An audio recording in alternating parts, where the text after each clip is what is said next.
Bismillahirrahmanirrahim. Thank you very much for inviting me here to share my thoughts with you. It's nice to see such a large gathering of investors, and this is a very good opportunity for me to put a different spin on of a number of complex interrelated variables. And unless you recognize this, you might be barking on the wrong tree. For example, it is the initial resource endowment of a country, natural, physical, and human. What is the capital and what is the resource base on which a country can build its economic edifice? Second is, what is the non-economic factors which are affecting the economy at a particular point of time? Because the non-economic factors, the political, the social stability, do play an important role. The markets work on sentiments, markets work on trust, markets work on social capital. And if these elements are missing, not because of the economic policies themselves, but for non-economic factors, those have to be taken into consideration.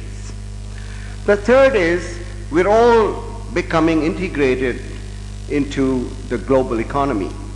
Therefore, the external economic environment is a very critical determinant of what happens in the local space.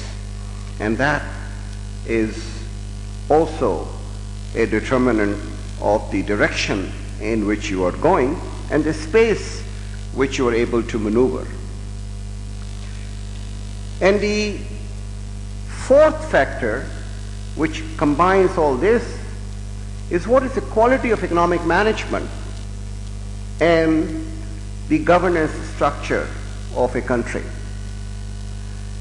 When all other variables are turning difficult or are unfavorable or are ridden with uncertainty,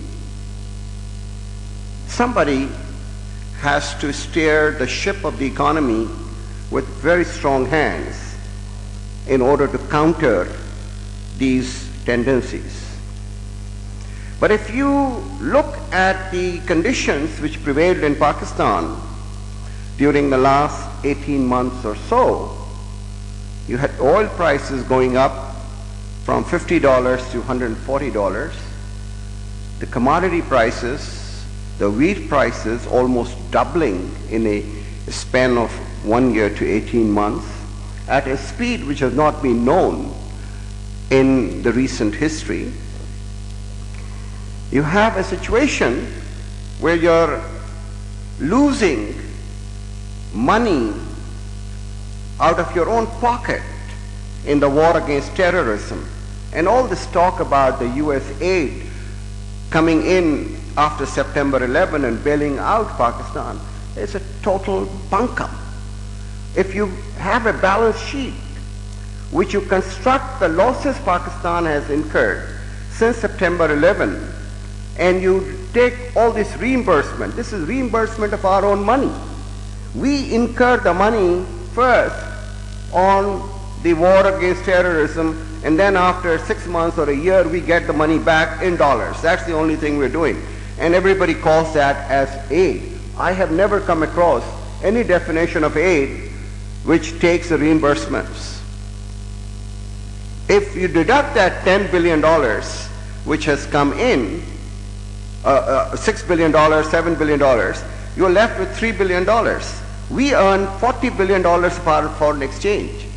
So what is the $3 billion which has come over 6 years?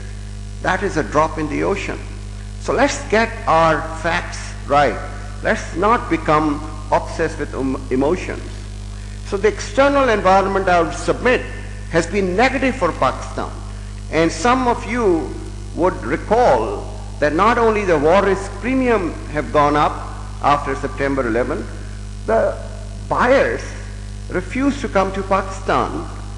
You have to meet them either in Singapore or in Dubai, and that is not a very, favorable condition for anyone to do business. Orders are not placed. IT companies, I have come across and talked to them, they were positioning themselves in the international market before September 2001. That all disappeared because the companies back in the United States said, we can't rely upon an unstable country. Then on the top of that, you have political transition, which was a messy transition. It was not a smooth transition.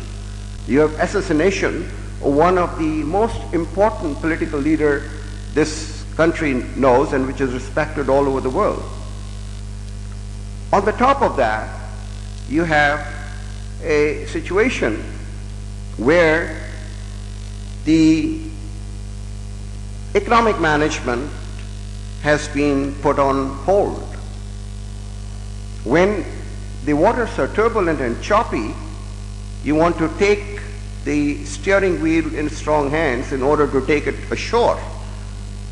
You don't pass on, which was a principle which we practiced from 2000 till December 2006, that all the prices have to be passed on to the consumers.